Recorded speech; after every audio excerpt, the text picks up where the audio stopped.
আপনারা তো জানেন না, শুটকি মাছ নিয়ে একজন কাপলের ভীষণ প্রবলেম ছিল। তাদের এখানে আসা, তাদের মা বাবা হওয়া, এই সব কিছু আমার চোখ খুলে দিয়েছে। আমার আজকে এখন মনে হয়েছে এখানে দাঁড়িয়ে, ডিভোর্সটা সত্যি একমাত্র পথ নয়।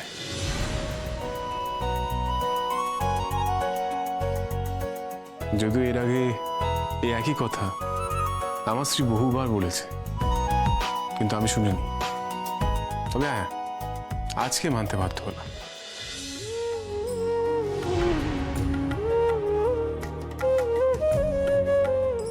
তাই সবার আগে আমার মিসেস আপনাদের সঙ্গে কথা বলবে। ওর যদি মনে হয় যে আপনাদের ডিভোর্স সত্যি দরকার, তাহলেই আমি কেসটা লড়বো, না হলে নয়।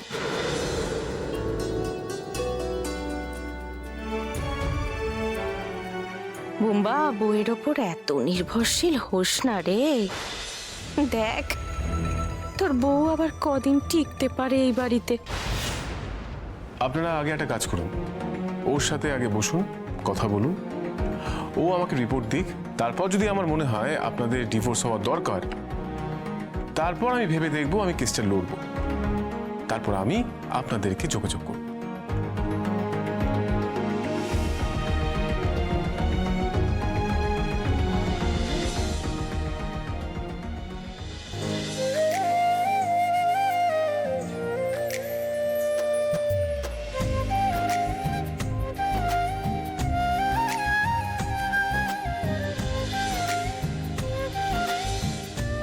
চমৎকার, দারুণ, অপূর্ব। ঘটক দিদি, এই এত দিনে বুম্বা তোমায় ঠিক চিনতে পেরেছে।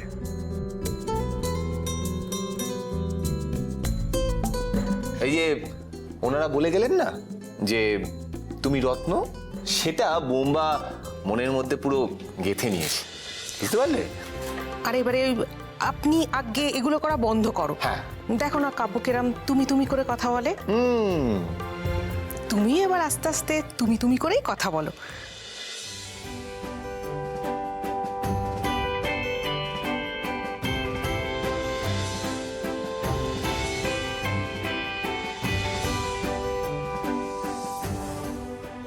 কি হলো? মুখের দিকে তাকিয়ে আছো কেন? আরে বাবা, যে কাজটা দিলাম কাজটা করতে হবে তো নাকি? বলছি আপনারা চেম্বারে গিয়ে বসুন, ও আসছে। না না স্যার, এটা কিন্তু খুব আনপ্রফেশনাল ব্যাপার। একদমই তাই। হ্যাঁ? আপনি বড় মাপের উকিল, আপনার নাম যশ এসব শুনে তো আপনার কাছে এলাম। আমিও তো তাই। আর এখন আপনি বলছেন আপনার ওই বইয়ের সঙ্গে কথা বলতে, এটা কিন্তু একদম ঠিক নয় স্যার। শুনুন কাব্যবাবু, প্লিজ আপনি আমার সাথে একটু চলুন। আমার কথাগুলো আপনাকেই শুনতে হবে। আর এইভাবে আপনার বইয়ের সাথে কথা বলে সময় নষ্ট করবেন না, প্লিজ। তাহলে আমাকে একটা কথাই বলতে হয়, আই এম ভেরি সরি, আমি আপনাদের কেসটা নিতে পারবো না।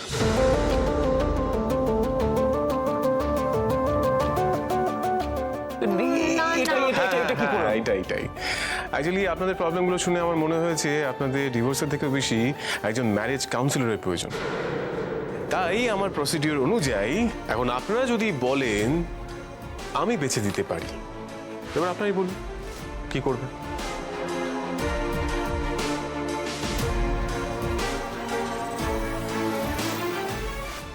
ঠিক আছে স্যার, দেখুন আপনি যেটা ভালো হ্যাঁ বুঝবেন। হ্যাঁ হ্যাঁ, ঠিক আছে ঠিক আছে।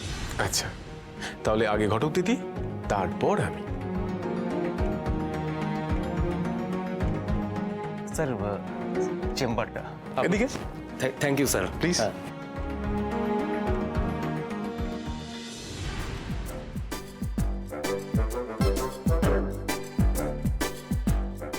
মা, হ্যাঁ এদিকে। আচ্ছা, মুশকিল তো, তুমি এখনো দাঁড়িয়ে আছো? আরে হাঁ করে কি মুখ দেখছো? যাও চেম্বারে যাও, কাজ শুরু করো। আমি তো বিশ্বাসই করতে পারছি না কাব্যবাবু, আপনি আমাকে এত বড় কাজ দিলেন।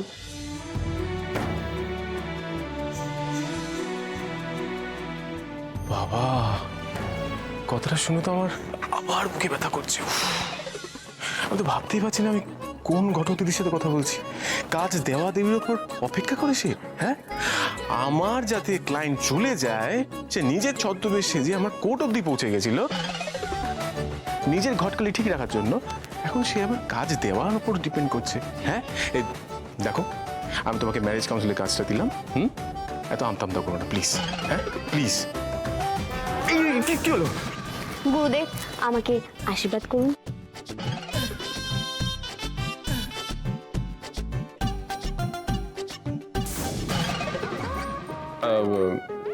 হ্যাঁ আশীর্বাদ করলাম।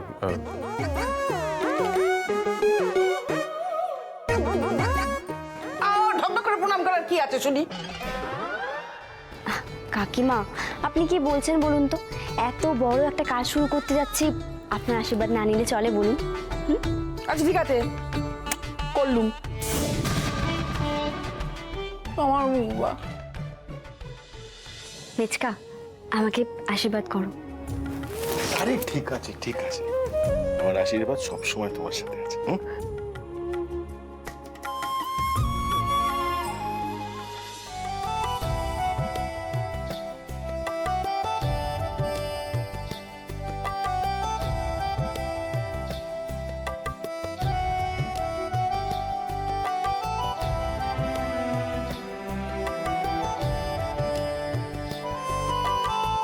কাব্যবাবু তাহলে আমি এবার চেম্বারে যাই। হ্যাঁ প্লিজ। 1 মিনিট বৌদিদি।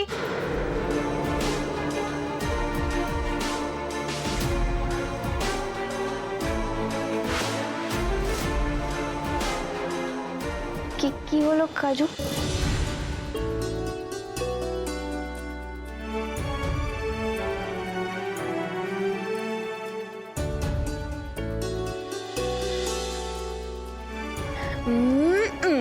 যাও এবার কাজে লেগে পড়ো আর সাকসেসের দিকে পাই পাই করে এগিয়ে যাও। All the best. ধন্যবাদ। বলছি এদিকে যদি কাজটা ভালোভাবে করো, মানে ম্যারেজ কাউন্সিল হিসেবে নয়, ডিভোর্স লয়ার কাব্য মল্লিকের অ্যাসিস্ট্যান্ট হিসেবে, তাহলে তোমার রেমুনারেশন আমি বাড়িয়ে দেবো।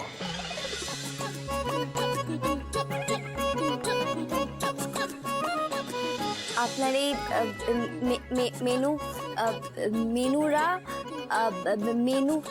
মেনুরা ধ্যাৎ, বুঝেছি রেমুনারেশন।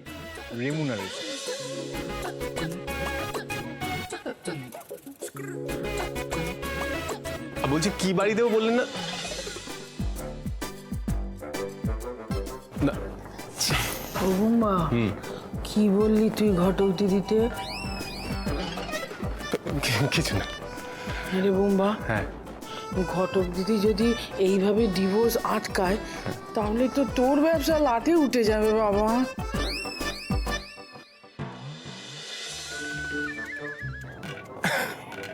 বৌমা হাসছিস কেন?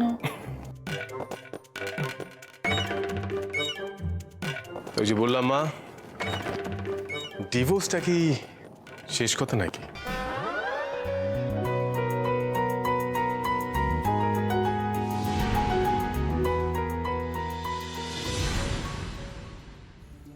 না না না, আমার কাছে না এনাফ রিজন আছে তোমাকে ডিভোর্স দেওয়ার মতো। এই শোনো, আমার কাছে অনেক রিজন আছে তোমাকে ডিভোর্স দেবার আরে মতো। বাবা আপনারা একটু চুপ করুন, একটু শান্ত হন। আপনি দাঁড়িয়ে আছেন কেন? আপনি বসুন। আরে বাবা বসুন। দেখুন এরকম উত্তেজিত হয়ে কথা বললে তো কোনো সমস্যার সমাধান খুঁজে পাওয়া যাবে না। ওসব সমাধান ছাড়ুন, আগে ওকে বুঝতে হবে আমার মতন বর পেয়ে যে কোনো মেয়ে বলতে যাবে। আচ্ছা তোমার কাছে কি এমন ডিমান্ড করেছি যে একেবারে তোমার ডিভোর্স চাই? ডিমান্ড করনি, তুমি আমার পুরো ক্যারিয়ারটা নষ্ট করে দিয়েছো। আরে বাবা কেন আপনারা এইভাবে বলছেন? এইভাবে ঝগড়া করলে তো আমরা কোনো কথাই বলতে পারবো না। শুনুন, আপনার বর তো আপনাকে কাজের দিকে ঠেলে দেয়, আপনি এমনিতেও আমার কষ্টটা বুঝবেন না। আমি MA পাস, আমি একটা চাকরি করতে চাই, কিন্তু আমার বর তো আমাকে চাকরি করতে দেবে না। ওনার বক্তব্য হলো মেয়েরা নাকি ঘরের লক্ষ্মী, তাই ঘরেই থাকবে, আর পরিপাটি করে সজনে ডাঁটা দিয়ে শুক্তো রান্না করে বরকে খাওয়াবে। বরকে খাওয়ানোর কথা বলে আমাকে যতই ভিলেন বানানোর চেষ্টা করো না কেন, আমি জোর গলায় বলছি আমি যেটা বলেছি সেটা ভুল বলিনি। বিয়েটা করেছিলে কেন? সংসারটা দেখবে বলে তো, হ্যাঁ? আর আমি তো সেটাই বলছি মন দিয়ে করার জন্য। আর চাকরি করে কোন হাত পা গজাবে তোমার? আর তোমার চাহিদা, তোমার কোন চাহিদাটা আমি পূরণ করিনি তুমি বলো তো? পুজোতে দামি শাড়ি, ধনতেরাসে গয়না, প্রতি বছর একবার করে বাইরে বেড়াতে নিয়ে যাওয়া, কোন চাহিদাটা আমি পূরণ করিনি তুমি বলতে পারবে? সংসারটা তো শুধু আমার একার নয়, আর আমি পড়াশোনাটা তো ঘরে বসে শুক্তো বানাবো বলে শিখিনি, আর বরের পয়সায় ফুটানি করব বলেও কিন্তু শিখিনি। আচ্ছা আপনি বলুন, মেয়েরা কি চাকরি করলে সংসার সামলায় না? আচ্ছা আপনিও তো কাজ করছেন, আপনি কাজ করছেন বলে কি বর সংসার সব ভুলে যাচ্ছেন? আরে আমি তো একবারও বলছি না কি আমি রান্না করব না, বরের পছন্দের খাবার বানাবো না, আমি সেই সব করেই অফিসে যাব। আজকাল তো মেয়েরা চাঁদে যাচ্ছে, তাহলে আমি কেন শুধু ঘরে আটকে থাকবো বলুন তো?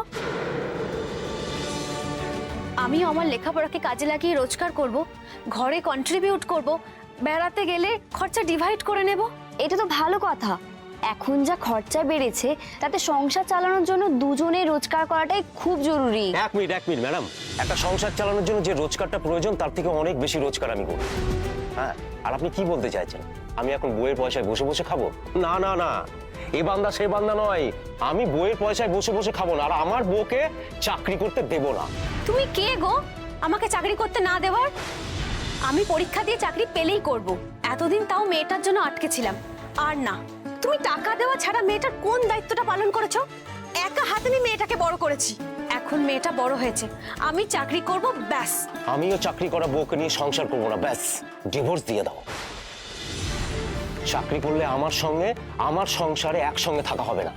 বয়েই গেছে থাকতে, আর সেই জন্যই তো আমি এখানে এসেছি।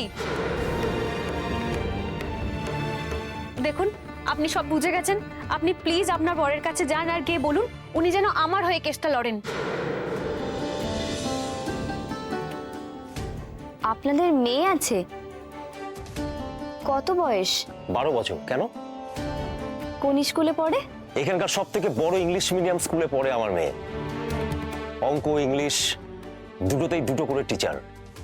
আর আমার মেয়ে খুব ব্রাইট, বুঝলেন তো? শুধু পড়াশোনায় নয়, ও নাচ শেখে, ও গান শেখে, ও সাঁতার শেখে, ও চেস খেলে, আর যেটাই করে না সেটাতে ও তাক লাগিয়ে দেয়। আর সেই মেয়ের মা হয়ে কোথায় মেয়েকে দেখবে, মেয়ের প্রতি গর্ব করবে, মেয়েকে মানুষ করবে, তা নয় চাকরি করতে যাবেন উনি। দেখো, মেয়েকে নিয়ে গর্ব কিন্তু চাকরি করলেও করা যায়, যেমন তুমি করছো।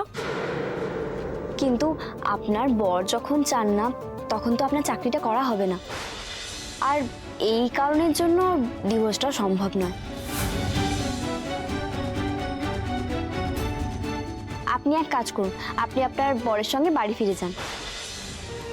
Thank you madam. দেখেছো, একেবারে প্রকৃত ম্যারেজ কাউন্সিলের মতন কথা বললেন উনি। ডিভোর্স চাই, ডিভোর্স হাতে মোয়া জানো। চলো এখান থেকে। আরে আপনি কোথায় উঠে যাচ্ছেন? বসুন বসুন বসুন, আমার কথা তো এখনো শেষ হয়নি, বসুন।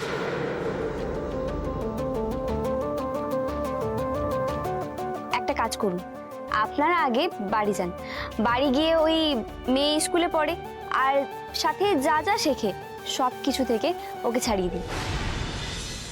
মানে মেয়েকে ছাড়াতে যাবো কেন?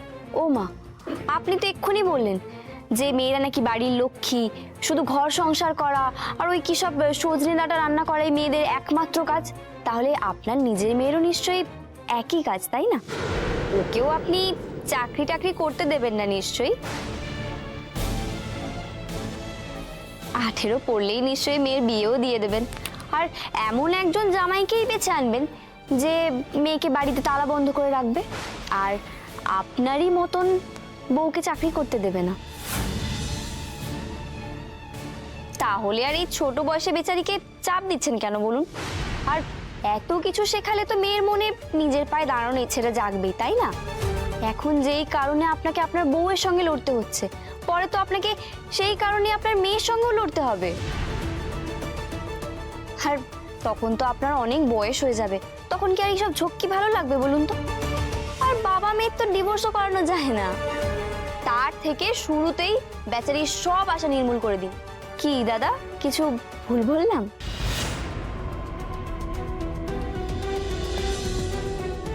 আমার মেয়েকে নিয়ে মস্করা হচ্ছে? কি বলছেন দাদা? আর আপনার বউও তো কারোর মেয়ে, তাকে নিয়ে আপনি যেটা করছেন সেটা কি মস্করার থেকে কম? ওনার বাবা মাও তো ওনাকে এমএ পাস করিয়েছেন, যাতে চাকরি করে মেয়ে নিজের পায়ে দাঁড়াতে পারে। শুধু এমএ পাস নয়, আমার বাবা আমাকে চাকরির জন্য ওয়েল প্রিপেয়ার্ড করেছিলেন। আমাকে স্পোকেন ইংলিশ শিখিয়েছেন, আমাকে কম্পিউটার শিখিয়েছেন। আর এইসব শিখে আমি কি করছি এখন? রান্না করছি, ঘর গোছাই, বরের পয়সায় ঘুরতে যাই। কি কপাল আমার! রান্না করতে, ঘর গুছোতে, বরের পয়সায় খেতে, ঘুরতে যদি তোমার ভালোই না লাগে তাহলে তুমি বিয়েটা করেছিলে কেন? হ্যাঁ? আমার আর আমার মেয়ের জীবনটা নষ্ট করলে তুমি, তার উত্তর দাও। আরে বাবা, তুমি তো কিছুতেই আমার কথাটা বুঝতেই চাইছো না। আমার সংসার করতে, মেয়ে মানুষ করতে কোনো প্রবলেম নেই, কিন্তু তার সাথে আমি চাকরিটাও করতে চাই। এতে আমার অন্যায়টা কোথায়? সত্যি তো, ওনার তো কোনো অন্যায় নেই। বাবা হিসেবে তো আপনারও মেয়ের প্রতি কিছু স্বপ্ন আছে, তাই না? আর আপনার মেয়েরও নিশ্চয়ই এই বয়সে কিছু নিজেকে নিয়ে স্বপ্ন তৈরি হয়েছে। কিন্তু বিয়ের পর যদি হঠাৎ করে অন্য কেউ ওর জীবনে ওর স্বপ্নগুলোকে, ওকে নিয়ে আপনার ইচ্ছেগুলোকে পিষে মারে, আর ওর জীবনটাকে যদি ওর নিজের মতন করে বাঁচতেই না দেয়, তখন আপনার কেমন লাগবে বলুন তো? অবশ্যই ভালো লাগবে না, কিন্তু আমার সংসারে আমার ইচ্ছার অনিচ্ছার কোনো দাম নেই। যে যার ইচ্ছা মতন করে যাবে। কেউ তো যা ইচ্ছে তাই করছে না। উনি তো সংসার সামলিয়েও নিজের পায়ে দাঁড়াতে চাইছেন। আর মেয়েদের উন্নতির বিপক্ষে তো আপনি নন। নাহলে তো আপনি আপনার মেয়েকেও এত ভালো করে লেখাপড়া করাতেন না, এত খরচা করে ওকে মানুষ করতেন না। নাকি সব কিছুই অন্যদেরকে দেখানোর জন্য? দাদা, আমার মেয়ের উন্নতি আমি চাই। ওকে 10 জনের মধ্যে একজন করার জন্য আমি সব চেষ্টা করছি। আমি এসব লোকেদের কথায় পাত্তা দিই না। তাহলে তো আপনার বোঝা উচিত, আপনার স্ত্রী নিজে একজন মেয়ে, অন্য একজনের মেয়ে হন, আর আপনারই মেয়ের মা। আর যদি আপনি ওনার উন্নতিতে বাধা দেন, তাহলে তো আপনারও মেয়ে কোথাও গিয়ে ভুল পথে চালিত হবে। আপনার মেয়ে এত উজ্জ্বল একটা বাচ্চা, বড় হয়ে হয়তো ভাবলই না যে নিজের পায়ে দাঁড়ানোটা উচিত, নিজের জন্য কিছু করতে হবে। তখন আপনার কি ভালো লাগবে বলুন? শুনুন,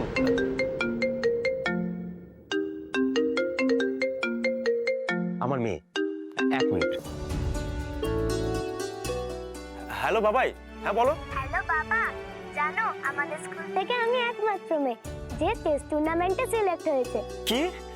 ও, তুমি চেস টুর্নামেন্টে সিলেক্ট হয়েছো? ও, গুড গার্ল, গুড গার্ল। দারুণ খবর, ভেরি গুড বেটা, very good. Congratulation Babu. Thank you মা। বাবা, জামশেদপুরের টুর্নামেন্টটা ঠিক 1 মাস পর। মাকে জিজ্ঞাসা করো তো, মা যাবে তো আমার সঙ্গে? না, তোমার মা তোমাকে নিয়ে জামশেদপুর টুর্নামেন্টে খেলতে নিয়ে যেতে পারবে না। দাদা, বাচ্চাটাকে এইভাবে কেন বলছেন? ও তো কষ্ট পাবে। সে বোধ কি ওর আছে? ওর কাছে তো ইগোটাই সব। আমার আর ওর ঝগড়ার মাঝে বাচ্চাটাকে ঢোকাতেই হতো। আমি যাব বাবাই তোমার সঙ্গে অফিসের ছুটি নিয়ে। আমাদের সাথে মা যাবে না? তুমি তো অফিস ছুটি নিতেই চাও না, তাহলে এবারে কেন নেবে? আমি চেসে চান্স পেলাম বলে? সেটা তো আছেই, আর একটা কারণও আছে। হপফুলি তখন তোমার মা নতুন চাকরিতে জয়েন করবে।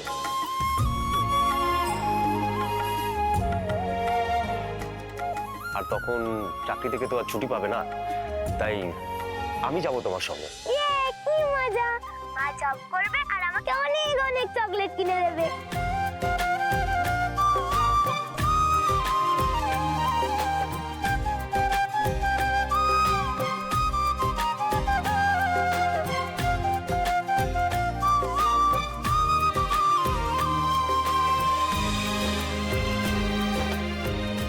আমি আমার ভুলটা বুঝতে পেরেছি। Thank you madam. তুমি সত্যি আমার চাকরিটা করতে দেবে? মন থেকে বলছি। উনি আজকে যেভাবে আমায় বুঝিয়েছেন, আমার চোখ খুলে গেছে। আর সত্যি তো, আমি যদি আমার মেয়ের মাকে ভালো রাখতে না পারি, তাহলে আমার মেয়েকে কেউ ভালো রাখবে আশা করবো কি করে?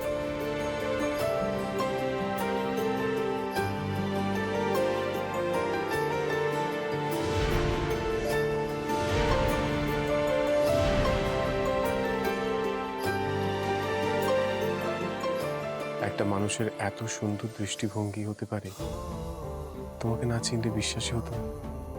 থ্যাংক ইউ দিদি, থ্যাংক ইউ।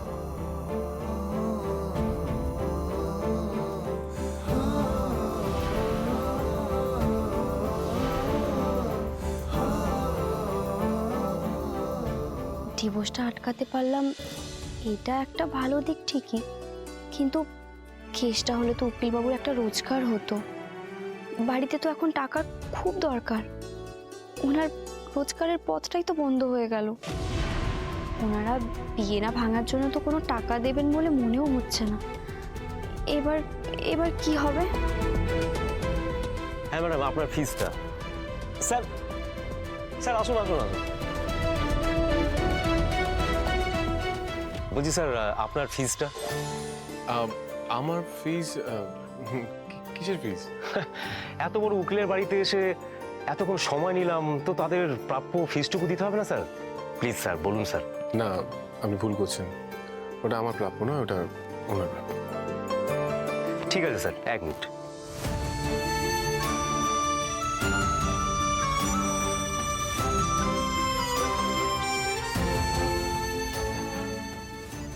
এই 5,000 টাকা আপনি রাখুন স্যার। আমি 5,000 টাকাটা আপনি রাখুন স্যার, প্লিজ। আমি না, বলছি- শুনবো না স্যার, এটা আপনি রাখুন স্যার। আর ম্যাডাম, এটা 3,000 আপনার জন্য। আর থ্যাংক ইউ স্যার। প্রথমে আপনি আমাদের কেসটা নিতে রাজি হননি, আপনি প্রথমেই পাঠিয়েছেন আপনার ওয়াইফের কাছে কাউন্সিলিং এর জন্য। আজ ওনার কাউন্সিলিং এর জন্য আমাদের ডিভোর্সটা আটকালো স্যার।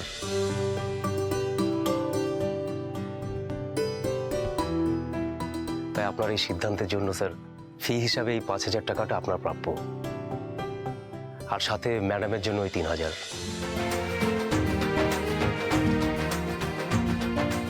আসলে উনি না বোঝালে আমার সংসারটা আর আমার বাচ্চাটা আজ ভেসে যেত স্যার।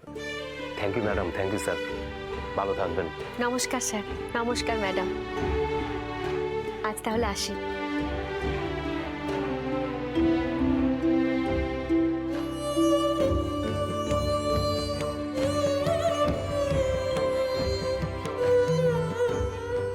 কি বলেছিলাম তো, ভালো রেমুনারেশন পাবে।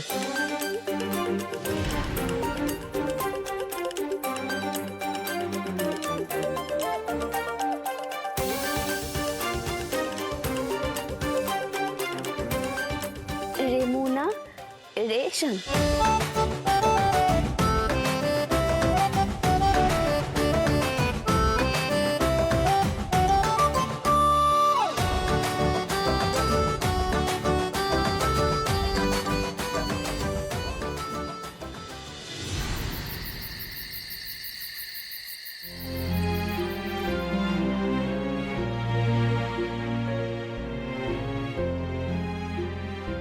শীতকাল, রুটি আর গুড় খাচ্ছি।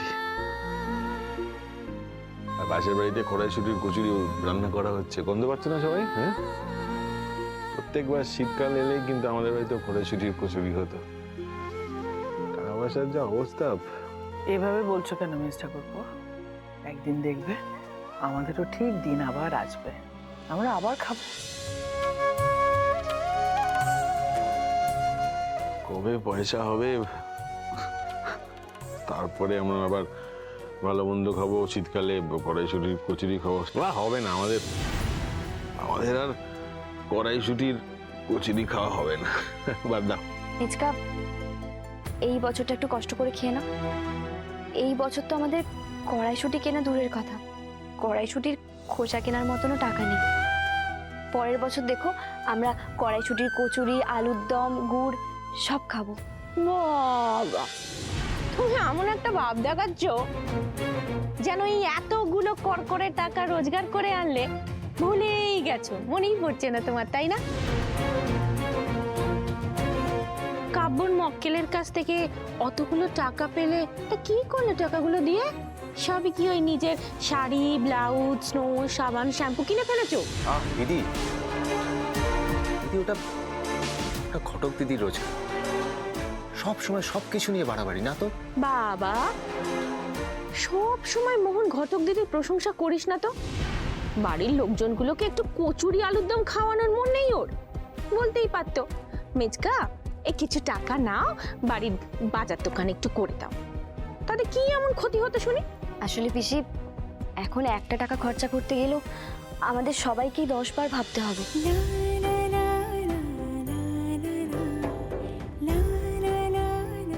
আমরা তো কচুরি পরেও খেতে পারবো, কিন্তু এতগুলো মানুষের কাছে আমরা এত টাকা ধার করেছি, সেগুলো তো শোধ করতে হবে আগে বলো। আমি যে টাকাটা পেয়েছি সেই টাকাটা অল্প হলেও কিছু টাকা তো শোধ হবে। আর মাথায় এরকম ঋণের ভার নিয়ে তো শান্তি করে ঘুমানোও যায় না। বাহ দিদি বাহ, তোর বুদ্ধির প্রশংসা করতেই হয়।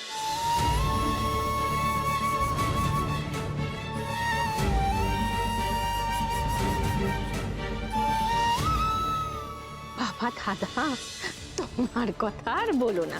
ঘটক দিদি আম বলুক আর জাম বলুক, তুমি তো একেবারে ঘটক দিদির প্রশংসায় পঞ্চমুখ হয়েই থাকো সবসময়। আমি একটা জিনিস বুঝতে পারছি না দাদা, বাড়ির লোকজনগুলোকে যদি একটু কচুরি আলুর দম খাওয়াতো তাহলে কি টাকা খুব কম পড়তো? সব টাকা ওই ধারই শোধ করতে হবে কেন গো?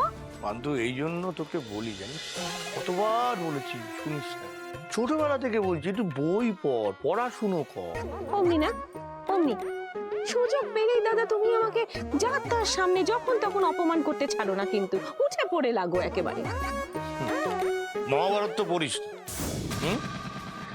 মহাভারতে যুধিষ্ঠিরকে যক্ষ একটা প্রশ্ন করেছিল, জানিস তো? কি প্রশ্ন বলতো? যে পৃথিবীতে সবচেয়ে সুখী মানুষ কে? তার উত্তরে যুধিষ্ঠির কি বলেছিলেন জানিস? বলেছিলেন পৃথিবীতে সবচেয়ে সুখী মানুষ সে যার কারুর কাছে কোনো ঋণ নেই, ঋণ মুক্ত।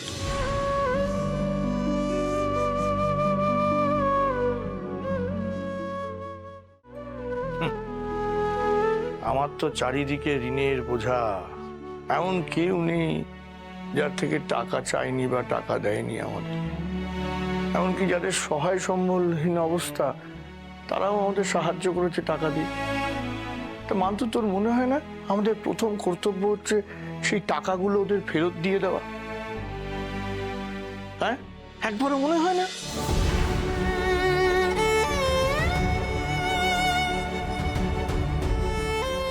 না দিদি, তুই যেটা করেছিস একদম ঠিক কাজ করেছিস, ঠিক করেছিস।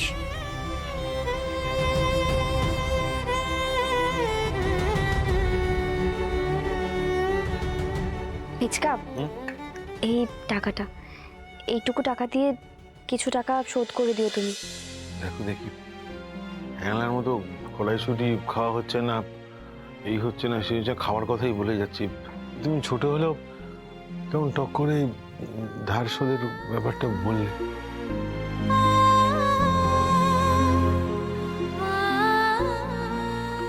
আমি আমি টাকাটা দিয়ে তারপরে আসছি। মিচকা, কি তুমি কি করছো? খাবারটা অন্তত খেয়ে যাও। না, দাদা বলল পৃথিবীতে সেই সব থেকে সুখী মানুষ যার কোনো ঋণ নেই।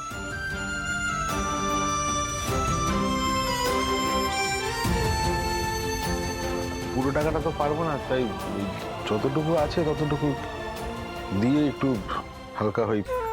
তোমরা খাও, খাও, বলো দি খাও, আমি আসছি আসছি আসছি, এসে খাবো। যাক বাবা, টাকাগুলো যে আস্তে আস্তে শোধ হয়ে যাচ্ছে, এটা খুব পজিটিভ ব্যাপার একটা।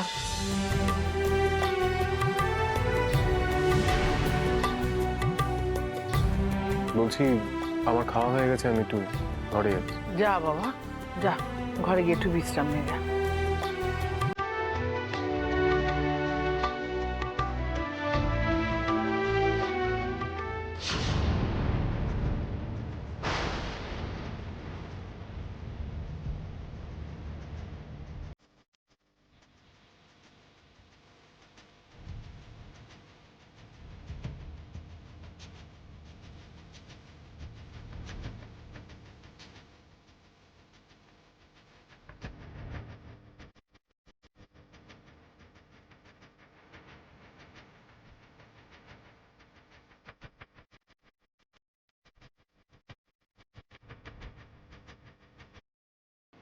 গোবিন্দদা, গোবিন্দদা, ও গোবিন্দদা।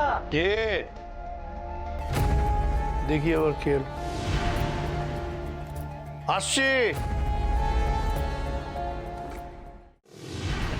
কি আপনি এইখানে? হ্যাঁ, ওই চলে এলাম ওই ফল টল নিয়ে। ছেলেটা তো অসুখ শুনেছি না, তাই একটু দেখা করতে এলাম। বোম্বার ব্যাপারে? হ্যাঁ, বোম্বা তো এক্ষুনি ঘরে গেল। বলছি কথা যদি একটু দেখো না, বোম্বা যদি আসে। হ্যাঁ, আমি ডেকে দিচ্ছি। হ্যাঁ হ্যাঁ। বলছি গোবিন্দদা, আপনাদের এই বাড়িটা কত বছরের পুরনো? কত? এটা তো আমরা ঠিক বলতে পারবো না, মা ভালো বলতে পারবে। তাও কত স্কোয়ার ফুট হবে? মানে এত বড় বাড়ি, মানে কতটা জায়গা আছে আন্দাজ করছি আর কি। পুরনো আগেকার দিনের বাড়ি তো, সবই আমাদের বড়, ঠাকুর ঘর, রান্নাঘর, শোয়ার ঘর। এই দেখছেন না কত বড় জায়গা, কত স্কোয়ার ফুট ইত্যাদি, মানে ওগুলো বলতে পারবো না। বলি ফলটা ধরুন তো।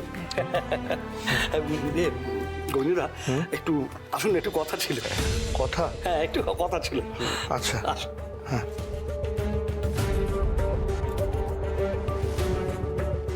ফলটা রেখে আসি ঠাকুর। হ্যাঁ বড় বৌদি। বলছি, আপনার ছেলের অসুখের জন্য যে টাকাটা নিয়েছিল সেটা আর আমাকে ফেরত দিতে হবে না। দিতে হবে না কেন বলছেন? না না না, ওই টাকাটা আমি দিয়ে দেবো। আমি দিয়ে দেবো টাকাটা। ওই একটু দেরি হবে, বুঝলেন তো, মানে এতগুলো। চাপ নিচ্ছ কেন? এখানে একটা শপিং মল হবে।